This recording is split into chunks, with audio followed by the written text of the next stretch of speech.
palavra do Senhor diz assim, Salmo 119, versos 129 e 130. Maravilhosos são os teus testemunhos, por isso a minha alma os observa. A revelação das tuas palavras traz luz e dá entendimento aos simples. Amém, irmãos? Eu queria ler com você esses dois versos. Vamos lá? Na mesma versão, vamos ler todos juntos? Maravilhosos são os teus testemunhos, por isso a minha alma os observa. A revelação das tuas palavras traz luz e dá entendimento aos simples. Esta é a palavra do nosso Deus e sobre ela nós vamos nos debruçar um pouco através da pregação, do estudo da palavra do nosso Deus. Vamos orar mais uma vez? Senhor nosso Deus e nosso Pai, estamos diante, ó Pai, da Tua palavra. Pedimos, portanto, a Tua orientação, a Tua iluminação, que o Senhor possa abrir o nosso coração e a nossa mente, que possamos receber a Tua palavra como vinda do Senhor e possamos por ela viver e praticá-la. Sua atenção, tanto você que está aqui quanto você que está em casa, para que nós possamos entender de fato e de verdade os cuidados que nós devemos ter ao olhar para a palavra de Deus. Nós entendemos há alguns domingos atrás que nós devemos prestar atenção no espírito da lei, no verdadeiro sentido, não tão somente na letra. Agora, um outro cuidado que nós precisamos ter é com a superficialidade, tá certo? Não ficar somente no campo raso. Por isso essa boia aí, ou seja, nós temos todo um oceano para navegar, para nos aprofundar. Muitas vezes nós ficamos no superficial. Irmãos, nós vamos estudar hoje sobre a pregação de Jesus, e esse salmo, ele tem muito a ver com aquilo que nós iremos meditar, porque ele fala dos testemunhos, da lei, da palavra, dos decretos de Deus. E ele fala sobre isso, que os decretos são maravilhosos, e por serem assim, a nossa alma se deleita, a nossa alma observa, a nossa alma procura seguir esses decretos, porque eles são maravilhosos. E não é essa parte do texto que me chama mais atenção, mas é exatamente o versículo seguinte, diz que a revelação das tuas palavras traz o quê? Luz. Ao nosso entendimento, nos dá entendimento. Nós que somos justos, somos servos de Deus, somos também tratados como simples pelo próprio Senhor Deus. Então, nós vamos nos ater ao conteúdo da pregação, ao recado do Senhor Jesus aos nossos corações nessa noite. E para lembrar você, nós estudamos já sobre o contraponto entre a lei e entre o espírito da lei. Até esse exato momento, nós víamos conversando e a pergunta que nós fizemos foi a seguinte: a letra ou o espírito da lei? Com qual você fica, com qual você se debruça, qual você dá mais atenção, dá mais cuidado, dá mais valor? Essa foi a pergunta e nós respondemos ela no último domingo que estudamos esse Sermão do Monte, e a resposta ela veio tão somente das Escrituras Sagradas. A Bíblia nos dá, falei hoje pela manhã que Mark Dever, um pastor batista dos Estados Unidos, ele escreveu um livro falando sobre a igreja, e esse livro, o resumo desse livro é o seguinte: tudo que a igreja faz, deve fazer, a resposta está na Bíblia. Como a igreja deve fazer aquilo que ela faz, ou que ela deveria fazer, ou está fazendo, a resposta está na Bíblia. Exemplo, a igreja deve se reunir, sim ou não? Quem responde isso é a Bíblia. O que a igreja faz quando ela se reúne? É a Bíblia quem diz isso. não somos nós. Nós não devemos inserir ao culto aquilo que é mera vontade humana, não. A palavra de Deus já tem a resposta para tudo isso. A Bíblia Sagrada nos traz a resposta para tudo isso. Então, quando nós nos perguntamos qual deve ser o foco da nossa atenção, a letra da lei ou o espírito da lei? Nós respondemos isso a partir da própria palavra de Deus. Qual é a primazia? O que vem em primeiro lugar deve ser cuidadosamente observado. E nós aprendemos que é o espírito da lei, porque a resposta foi dada pela própria palavra de Deus. Nós vimos que em vários textos bíblicos é afirmado que nós estamos agora debaixo de uma nova aliança, e essa nova aliança, ela é guiada pelo verdadeiro, pelo real sentido da lei de Deus, e não somente pela mera letra. Nunca foi assim. Jesus, ele veio para evidenciar isso, o verdadeiro sentido da lei, ensinamento da lei.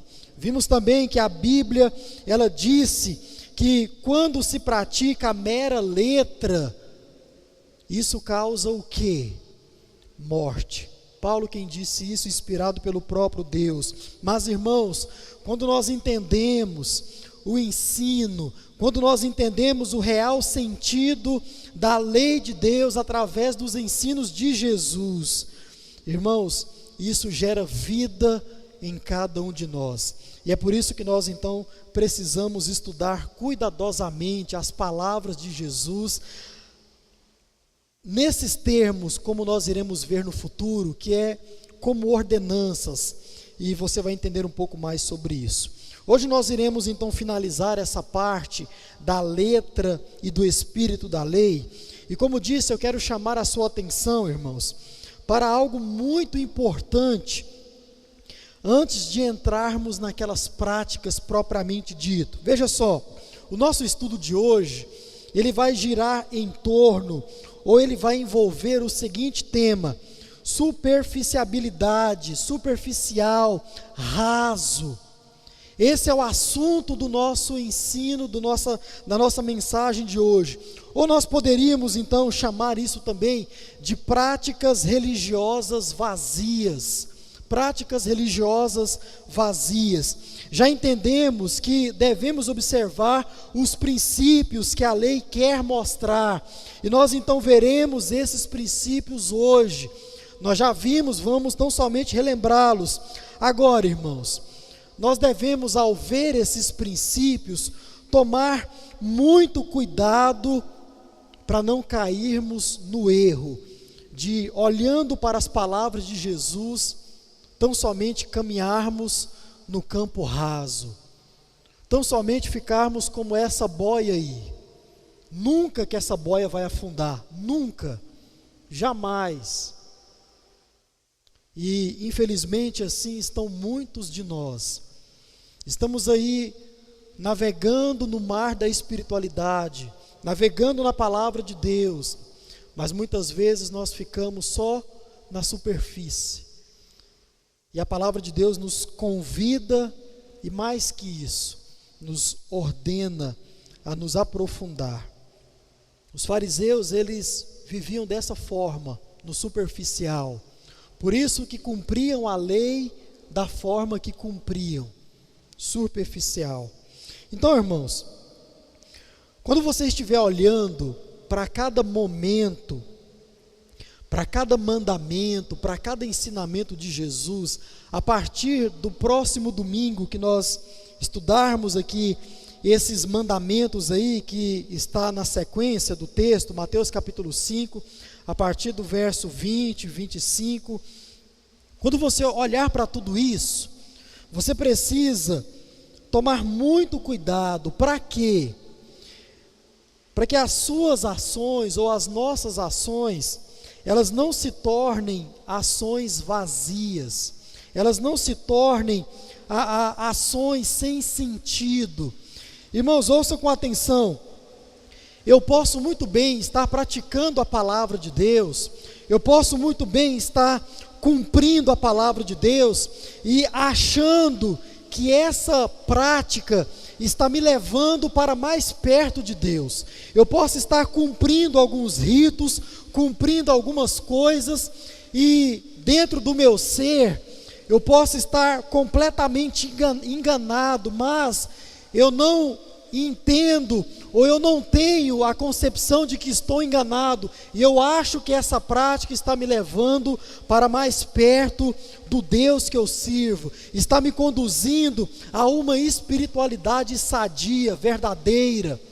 Mas, irmãos, na verdade, muitas práticas têm nos tornado ou nos transformado como muito desses escribas e fariseus dos tempos de Jesus. E a pergunta que nós devemos fazer então é a seguinte: quando é que eu vivo dessa forma, praticando a palavra de Deus, achando que essa prática está me levando a um encontro com Deus, a um relacionamento com Deus?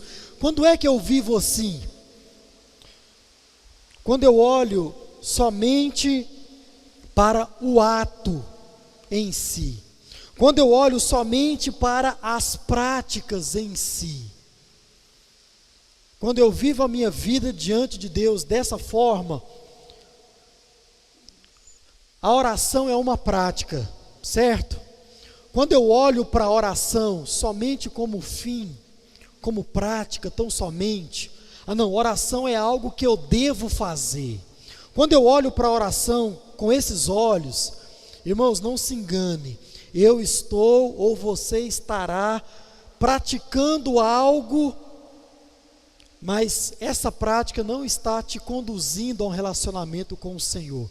Você vai começar a entender isso nessa noite, e ao longo do nosso estudo, você vai perceber isso também de forma muito clara, muito clara. Então, irmãos, eu vivo assim. Olha só, os escribas e fariseus, eles olhavam somente para o ato pecaminoso, e eles olhavam somente também para as práticas religiosas. Vou dar um exemplo para você sobre o pecado. Veja só, os escribas e fariseus se preocupavam somente com o fruto do pecado, com o ato do pecado. Se eu fosse perguntar para você hoje, o que é pecado? Provavelmente a maioria me responderia o seguinte: não, pecado é quando eu pratico algo que desagrada ao Senhor. Pecado é quando eu pratico algo que vai contra a vontade do Deus que eu sirvo. E você não estaria necessariamente errado, mas o pecado não é inicialmente isso, uma prática. O pecado vem antes disso, ele acontece um pouco antes do ato ser consumado.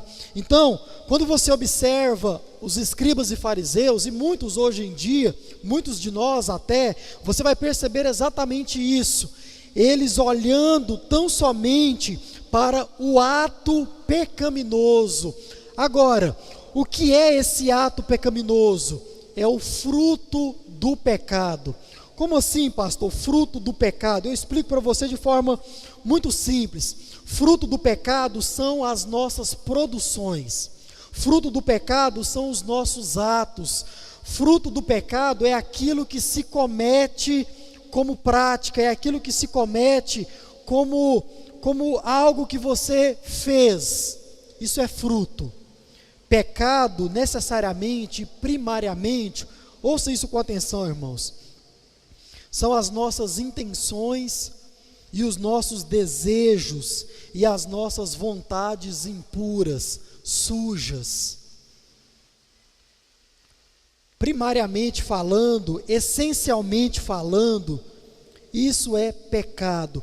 E tudo isso antecede as produções, tudo isso antecede as práticas, tudo isso antecede aquilo que se comete. Isso é pecado. Pecado vem de uma palavra grega que se chama hamartano. Na teologia nós estudamos o pecado numa disciplina que se chama hamartiologia. Hamartiologia é o estudo do pecado. Então nós só estudamos pecado, o que é pecado, o que significa.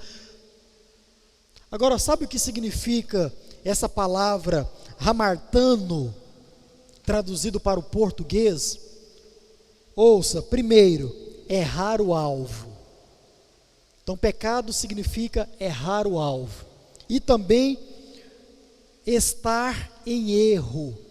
Estar vem de estado, é algo que se permanece.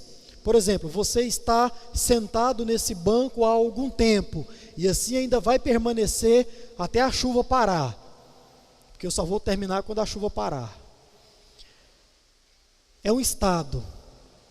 Então, o que significa pecado? Errar o alvo e permanecer errando o alvo.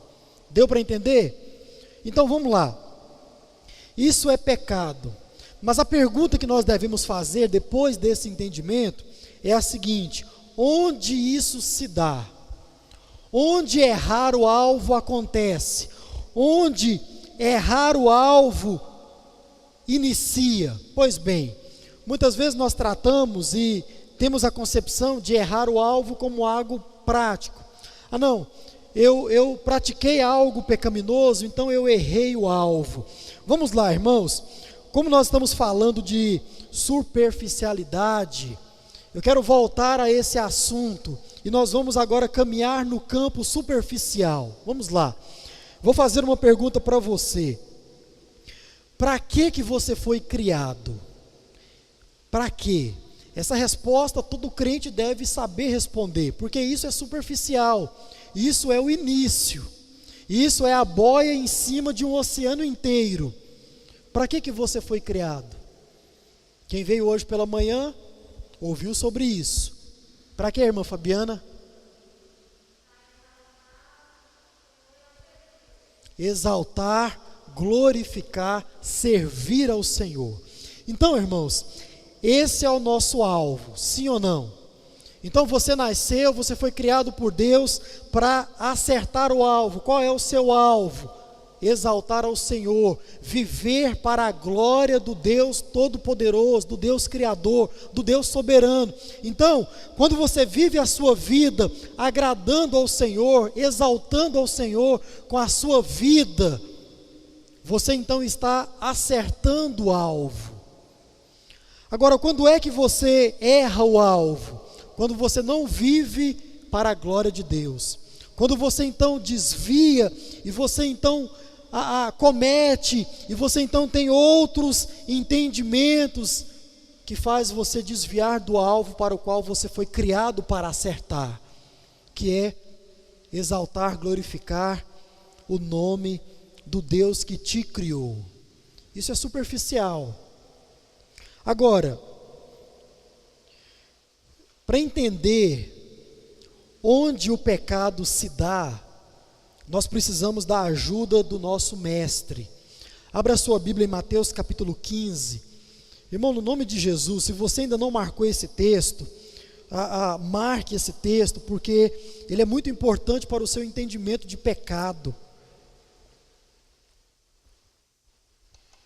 Mateus capítulo 15, o verso 18 e o verso 19. Já meditamos nele aqui enquanto falamos sobre o Sermão do Monte, e eu quero considerá-lo mais uma vez, porque o próprio Jesus nos ensina onde nasce o pecado, onde nascem as práticas, onde eu e você, nós erramos o alvo.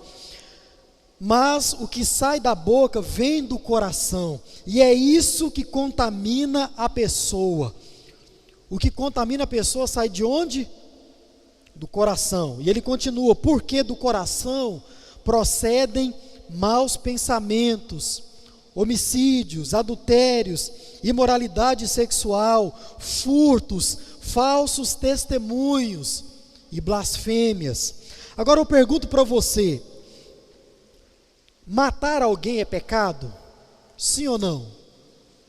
Sim, matar alguém é pecado. Adultério é pecado? Sim ou não? É pecado.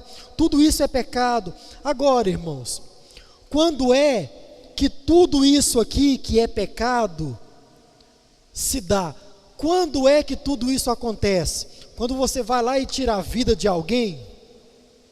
Não. Isso começa aonde? No coração. Provérbios diz que do coração saem todas as fontes da vida. Na Nova Versão Transformadora vai dizer que é o coração quem guia a nossa vida. Ou seja, as fontes você deve entender como bem e como mal. Então é o seu coração que vai te guiar para um ou para o outro.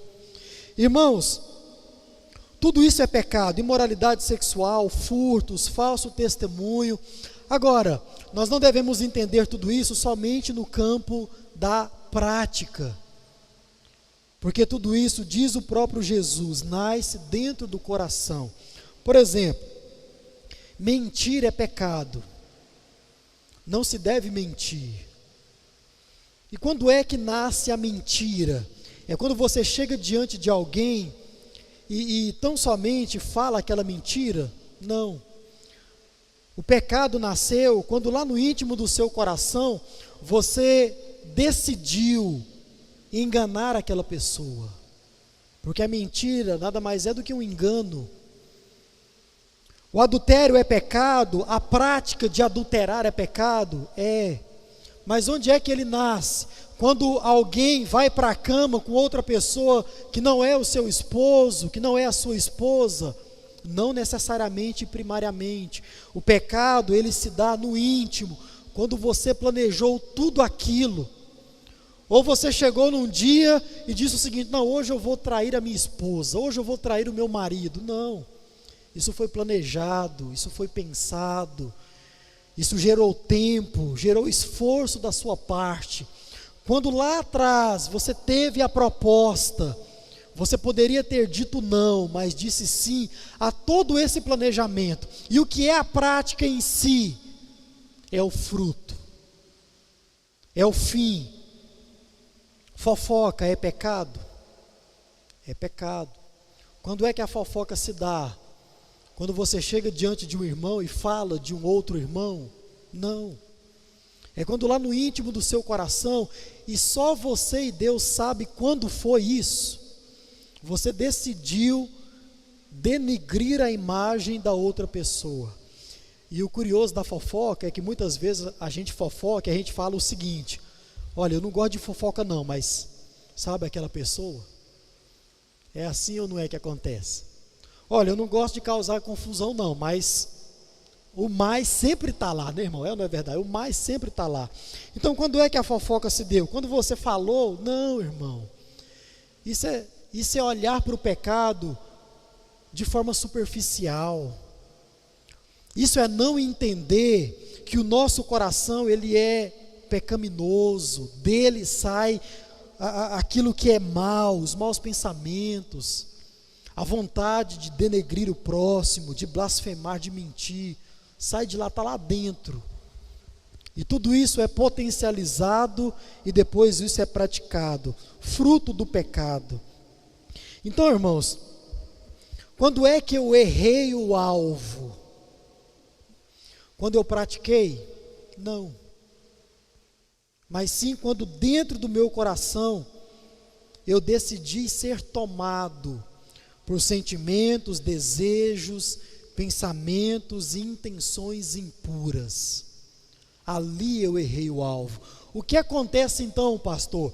Desse momento em diante, eu permaneço errando o alvo, permaneço no erro, permaneço em pecado, até vir o fruto disso, que é a prática de forma necessária. Então, irmãos, veja bem, quando os sentimentos, quando os desejos, os pensamentos e as intenções impuras, quando isso tudo chega diante de nós, chega diante de você, diante de mim, e você os rejeita, então você não pecou.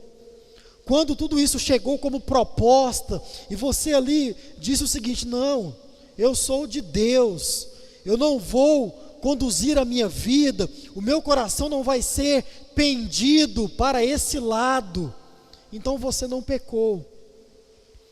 Porque o pecado necessariamente ele não é a prática, isso é o fruto, é permanecer no pecado.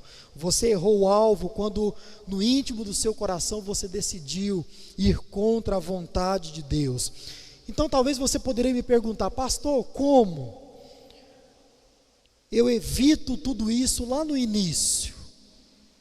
A resposta, irmãos, ela é muito simples: vivendo necessariamente a primeira bem-aventurança. Mateus capítulo 5, lá no início você vai ver Jesus dizendo o seguinte: bem-aventurados são os pobres em espírito. Quando você vive isso, e como você aprendeu aqui no passado, não tem como você viver as demais sem antes viver a anterior, e esta é a primeira, pobre em espírito. Quando você consegue viver isso, você então consegue dizer não lá no início àquelas propostas indevidas, impuras, sujas que você recebe diariamente na sua vida. Pobreza de espírito, o que é isso? Reconhecimento pessoal da falência espiritual. Ou seja, quando você recebe a proposta impura, você precisa dizer o seguinte: Senhor, me ajuda a não pender o meu coração para o pecado, me ajuda a não errar o alvo, me ajuda a continuar a acertar o alvo, a viver para a tua glória. Você só vai conseguir viver assim se você reconhecer a sua falência espiritual. O que é ser pobre em espírito? Confissão consciente da própria indignidade diante de Deus. Ou seja, é o entendimento que sem o Senhor nós sequer podemos existir. Sequer. Quando mais, irmãos, diante da tentação do inimigo, nós não somos capazes por nós mesmos de dizer não. Então, Senhor, me ajuda a ir contra isso. E o Senhor vai nos capacitar. É estar em constante condição de arrependimento. Pastor, mas o arrependimento não vem só depois do pecado? Sim, mas quando você está sempre em condição de arrependimento, meu irmão, você substitui o eu que existe dentro de você pelo Espírito Santo, pelo poder, pela ação do Espírito Santo na sua vida, e assim você então se esvazia. Isso é ser pobre em espírito. Vivendo isso, meu irmão, nós vamos conseguir, não por nós, mas porque nós já estamos cheios do Espírito Santo de Deus, dizer não ao pecado onde ele nasce, que é no íntimo do nosso coração, da nossa mente, do nosso ser. Então, irmãos, é assim que se luta contra o pecado, não necessariamente pedindo perdão depois de ter cometido uma prática, cometido algo, mas sim mortificando o pecado na sua origem, onde ele nasce, que é dentro do seu coração. Então, quando você olha para todo esse exemplo, era assim que os escribas e fariseus, eles viam o pecado, e hoje, como diz, muitos ainda veem, tão somente como algo praticado. Mas, irmãos, nós precisamos entender que é muito mais que isso. E os fariseus, então, andavam no campo da superficialidade. Eu acho que eu estou falando essa palavra errado, mas vamos lá. Vivia no superficial. Aí talvez você me perguntaria: pastor, eu entendi o que é o fruto do pecado, entendi onde nasce o pecado, mas então isso quer dizer que o fruto não tem importância para Deus? Isso quer dizer que a prática não tem importância para Deus? Vamos ver. A resposta deve vir de onde? Da Bíblia. Efésios capítulo 4, verso 25. Outro texto para você marcar. E esse texto vai falar também sobre, agora sim, as práticas do pecado. Eu não mandei esse texto para lá, mas Lucas, se puder colocar aí para a gente. Efésios capítulo 4, verso 25, diz assim: por isso, deixando a mentira, que cada um fale a verdade com o seu próximo, porque somos membros do mesmo corpo. Fiquem irados, mas não pequem. Não deixem que o sol se ponha sobre a ira de vocês, nem deem lugar ao diabo. Aquele que roubava, não roube mais, pelo contrário, trabalhe fazendo com as próprias mãos o que é bom, para que tenha o que repartir com o necessitado. Não saia da boca de vocês nenhuma palavra suja, mas unicamente o que for boa para edificação conforme a necessidade, e assim transmita graça aos que ouvem, e não entristeçam o Espírito Santo de Deus, no qual vocês foram selados para o dia da redenção. Que não haja no meio de vocês qualquer amargura, indignação, ira, gritaria e blasfêmia, bem como qualquer maldade. Pastor, a prática é importante? Sim, você não deve praticar, porque você errou o alvo e deixou ser conduzido pelas imundícias que brotam no seu coração, não é justificativa para você ir lá e praticar aquele ato pecaminoso. Por quê? Porque o ato também importa para Deus. Também importa para Deus, e a resposta vem da própria palavra de Deus. Muito bem, irmãos. Dito isso, eu quero mostrar para você de forma bem direta o que significa praticar as palavras de Jesus em um campo superficial, raso. Quando é que eu olho para as palavras de Jesus, para as interpretações de Jesus, e eu caminho por tudo isso no superficial, no raso? Eu quero colocar para você 3 formas, e como disse, de forma bem direta. Primeiro, ouça com atenção, tendo somente uma visão negativa dos ensinos de Jesus. A partir do próximo estudo, você vai olhar diretamente para os ensinos de Jesus. E quando você olha para esses ensinos, somente olhando para o campo negativo, você irá praticar esses ensinos de forma superficial. E ao invés de praticar, conduzir você a um relacionamento com Deus, isso vai afastar você do relacionamento com Deus, porque isso aconteceu com os escribas e com os fariseus. Pois bem, é um erro olhar para os mandamentos, para as leis, para as interpretações de Jesus, irmãos, e achar que tudo isso é somente para impedir que eu não pratique coisas erradas, ou melhor, corrigindo, para impedir que eu pratique coisas erradas. Irmãos, quando você olha para a palavra de Deus e diz o seguinte sobre ela: não, a Bíblia Sagrada é só para impedir que eu peque, é só para impedir que eu pratique coisa errada, pratique o mal. Irmãos, eu estou olhando para a palavra de Deus de forma muito superficial, de forma negativa, porque muitos, irmãos, hoje em dia, vivem no campo da superficialidade. Vamos lá, resumindo as suas vidas diante de Deus, somente no seguinte: olha só, não, a vida cristã é um monte de não pode. Já ouviu isso? O Evangelho de Deus é um monte de coisa que não se pode fazer. Ouvindo o pastor ontem, ele disse que recebeu um vídeo da sua esposa de um outro pastor, e esse pastor disse o seguinte: olha, igreja, o Evangelho é isso, o quê? Não pode isso, não pode aquilo, não pode aquilo outro. E o pastor pregou isso, irmãos, que o Evangelho de Deus, em sendo pregado, a boa nova de Jesus, é um monte de não pode. O Evangelho de Jesus, ele veio somente para te impedir de fazer algumas coisas erradas.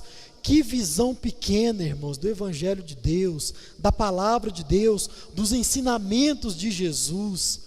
visão muito superficial, porque o verdadeiro sentido da lei, através das interpretações de Jesus, não é somente te livrar de praticar atos pecaminosos, ou então de fazer com que você meramente faça somente aquilo que é direito. Pastor, a palavra de Deus não veio somente para fazer com que eu faça aquilo que é correto. Não, irmãos, isso é olhar para a palavra de Deus de forma muito pequena. Olhe só o princípio por trás da letra, por trás do ensinamento de Jesus, mas fazer com que você ame aquilo que é direito. Tem muita diferença, irmãos, entre você tão somente fazer o que é certo e você amar aquilo que é correto. Tem muita diferença. Jesus vai nos ensinar isso. Tem muita diferença entre eu fazer algo que é santo e amar aquilo que é santo. Mas você só vai entender isso se você olhar para a palavra de Deus de forma mais profunda. Sair do campo superficial, raso. Os fariseus olhavam somente para esse aspecto negativo da lei. Tão somente, não posso cometer adultério, não posso cometer homicídio, não posso mentir, não posso. E era um monte de não posso, mas era só isso. E eles então, irmãos, não entendiam que a lei de Deus, ela foi dada sim, para isso, mas de forma inicial, primária e mais profunda, não somente para isso, mas foi para que não somente eu possa praticar aquilo que é bom, mas em praticando, eu sinta amor praticando aquilo que é bom. Esse é o princípio. Superficialidade, eu vou parar de falar isso porque eu estou falando errado.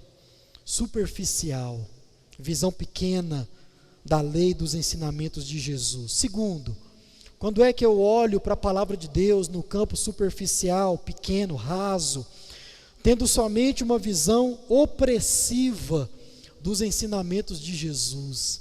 Irmão, esse aqui é outro ponto muito sério e que muitas vezes nós tratamos dessa forma os mandamentos de Jesus. Essa é outra maneira de olhar para as práticas religiosas, para as ordenanças de Jesus de forma superficial. Ouça, muitos irmãos encaram a vida cristã como um fardo a ser carregado, como um peso, como algo difícil, doloroso, penoso. Isso é olhar para a palavra de Deus com um olhar raso, superficial. Irmãos, cumprir a lei de Deus, cumprir os decretos de Deus, os ensinamentos de Deus, à luz das interpretações de Jesus, é algo muito maior, irmãos, do que meramente viver cumprindo um monte de regras éticas, pesadas, fadigadas. É muito mais que isso. Irmãos, diz a palavra de Deus que os mandamentos, eles não são difíceis de praticar, de se cumprir. Olha só a intenção da lei, o real sentido, o espírito da lei, quando ela nos ensina sobre a palavra de Deus, sobre a vontade de Deus. A intenção da lei, ouça com atenção, é de moldar, irmãos, o nosso caráter ao caráter de Cristo. Essa é a real intenção da lei, o real sentido, o espírito da lei, moldar o meu e o seu coração ao caráter de Jesus, é de nos fazer cada dia mais parecidos com Cristo. Irmãos, isso é algo doloroso, fala a verdade, isso é algo penoso, fazer você ser moldado ao caráter de Cristo? Não, certamente não. Quando nós aprendemos a lei e praticamos a lei, nós estamos, irmãos, desenvolvendo o nosso caráter, e esse caráter está indo de encontro ao caráter do próprio Jesus Cristo. Nós estamos sendo moldados como filhos de Deus que somos. Irmãos, isso não é peso, isso não é doloroso. Estamos caminhando à medida da estatura da plenitude de Cristo, como Paulo disse na sua carta. Abra sua Bíblia em 1 João capítulo 5, verso 3. Esse texto ele vai nos mostrar isso de forma muito clara, muito simples, muito direta. 1 João capítulo 5, verso 3.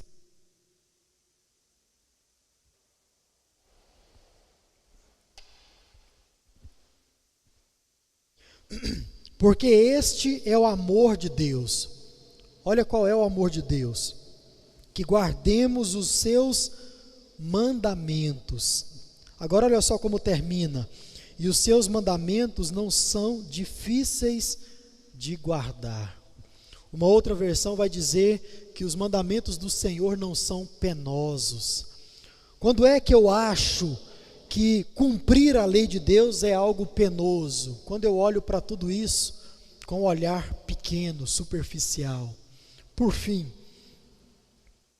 tendo uma visão ensimesmada dos ensinos de Jesus. Irmãos, quando é que eu tenho uma visão ensimesmada da lei? Quando é que eu penso que a lei de Deus, os mandamentos de Deus, os ensinos de Deus, eles são algo em si mesmo? Quando eu só obedeço à lei por causa da própria lei. Quando eu olho para as palavras de Jesus, para a lei no Antigo Testamento, no Novo, somente como um fim, eu estou olhando para a palavra de Deus com um olhar muito pequeno, muito raso. Porque o fim da lei não é a lei. O fim dos ensinamentos não são os ensinamentos por si só. Os fariseus não entenderam isso e eles praticavam a lei observando somente isso. Para eles, a lei era o próprio fim. Eles obedeciam a lei somente por causa da lei. Vou mostrar isso para você de forma mais clara. As leis, os mandamentos, os ensinamentos bíblicos são, e aqui está o princípio, uma forma de Deus se revelar a cada um de nós. Irmãos, quando você olhar para um texto bíblico, quando você olhar para o ensinamento de Jesus, o mandamento do próprio Deus, você está olhando para o próprio Deus em pessoa, porque a lei revela aquilo que Deus é. Por que você acha que Deus exige que você seja santo? Por quê? Por causa da santidade? Não, porque Ele é santo. Por que você acha que Deus exige que você seja puro, justo, que você seja uma pessoa amável, mansa? Porque Ele é tudo isso. Porque a lei revela a pessoa do próprio Deus. Irmãos, nós devemos olhar para a palavra de Deus com mais profundidade. Quando nós fazemos um autoexame, olha só que coisa curiosa. Quando nós fazemos um autoexame, nós participamos hoje da ceia do Senhor, e a palavra lá vai nos orientar a fazer esse autoexame. Agora, veja bem, nós estamos acostumados a fazer um autoexame dessa forma. Você vai sair daqui hoje, vai para a sua casa, vai deitar na sua cama, e muitos de nós, deitados lá, olhamos para cima e pensamos o seguinte: será que eu desobedeci? O que será que eu pratiquei de errado hoje? O que será que eu cometi hoje que desagradou ao Senhor? E nós então fazemos essa autoanálise em algum momento da nossa vida, mas na maioria das vezes, ou sempre, essa autoanálise vai ser no campo da prática. O que é que eu cometi que desagradou ao Senhor? Onde foi que eu errei? Essa é a nossa autoavaliação. E se porventura, irmãos, por um motivo ou por outro, a gente achar que em algum momento do nosso dia nós não fizemos algo que desagradou ao Senhor, então nós damos graças a Deus por isso. Senhor, hoje eu não menti, hoje eu não pequei, hoje eu não cometi isso, não cometi aquilo. Obrigado por isso. Nós damos graças ao Senhor. Mas, irmãos, a nossa autoavaliação, necessariamente, ela não deveria ser assim. Como disse, isso é superficial demais, isso é pequeno demais. Olha só como era antigamente. Os judeus, os fariseus, os escribas, inclusive Paulo vai falar isso a respeito de si mesmo. Eles olhavam para a lei como um fim em si mesmo. Como eles faziam? Eles pegavam as tábuas, as pedras e pregavam as leis na parede. Então está aqui, eles pregavam, acordavam cedo, olhavam para aquilo e diziam o seguinte: não posso cometer adultério, não posso fazer isso, não posso fazer aquilo, não posso matar ninguém. Eles iam com aquilo e viviam o seu dia.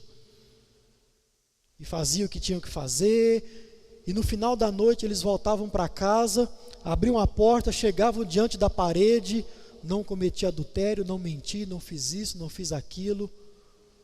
Está tudo certo. O meu relacionamento com Deus está em dias. Engano. É pequeno demais, isso é pouco demais. Por quê?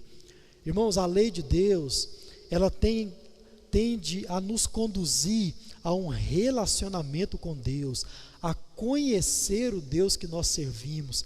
A lei não é um fim em si mesmo. Nós não podemos encarar os ensinos de Jesus dessa forma.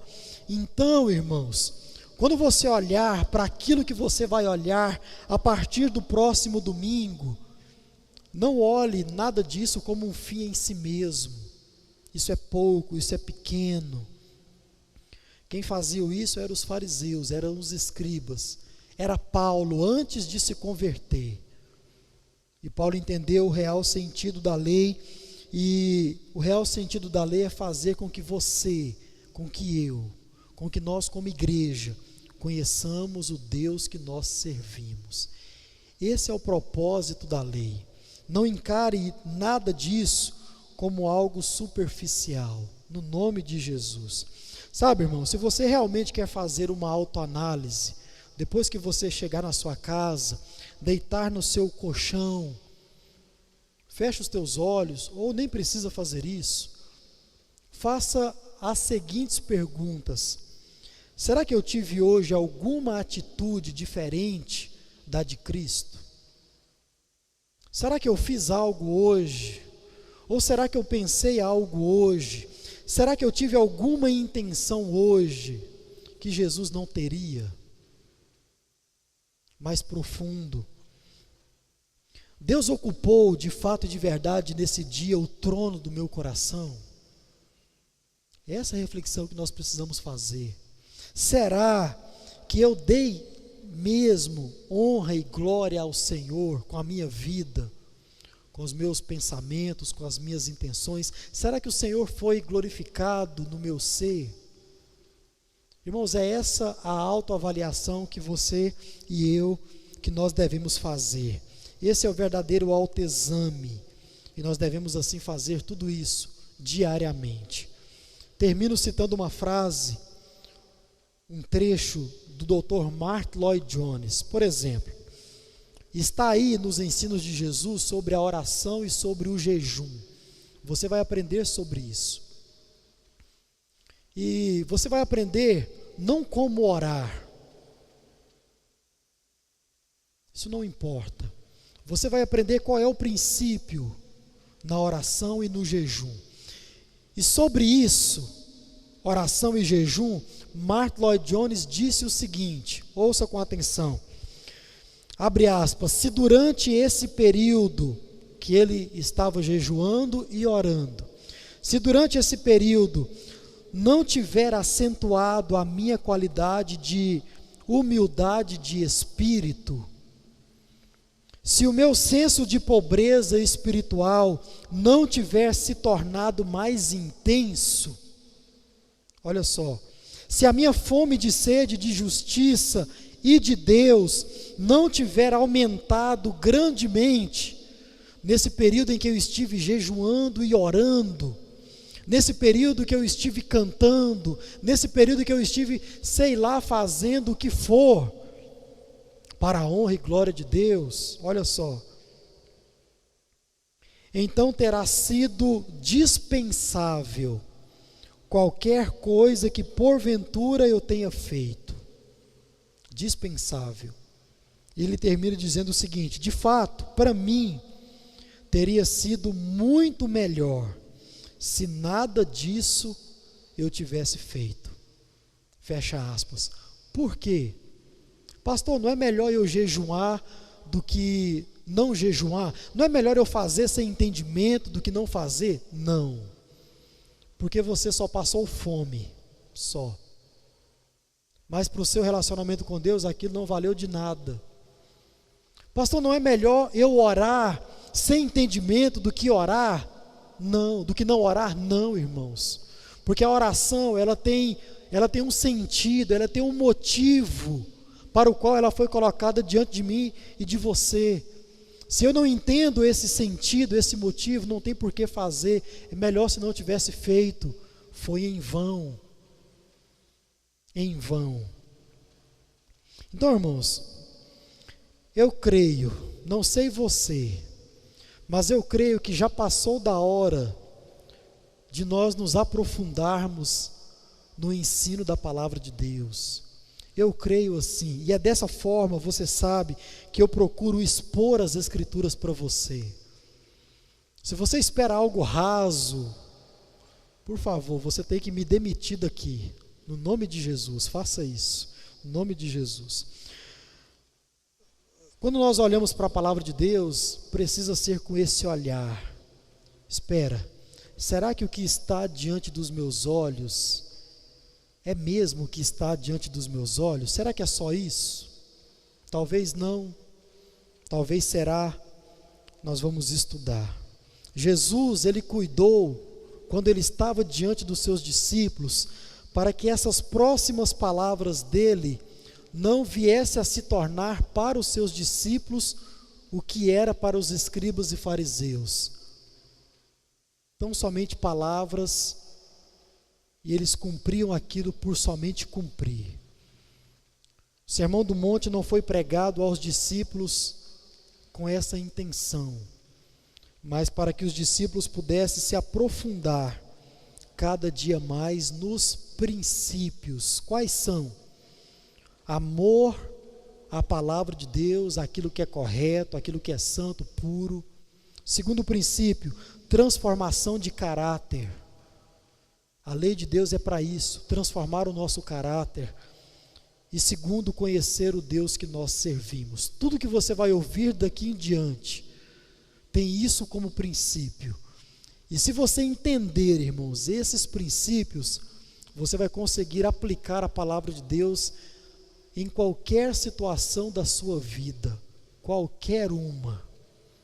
E é esse o desejo do meu coração, e que Deus nos capacite no nome de Jesus, amém?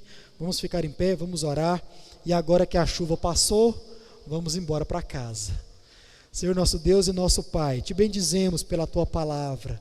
Obrigado, ó Deus, porque o Senhor nos dá a graça de, ó Pai, não nos conformarmos com a mera letra, mas, ó Deus, de nos aprofundarmos nela. Obrigado pelos meus irmãos aqui presentes, obrigado pelos meus irmãos que estão em casa, e que o Senhor a todos nós nos dê uma semana debaixo da tua graça e da tua proteção. Oramos no nome de Jesus. Amém e amém.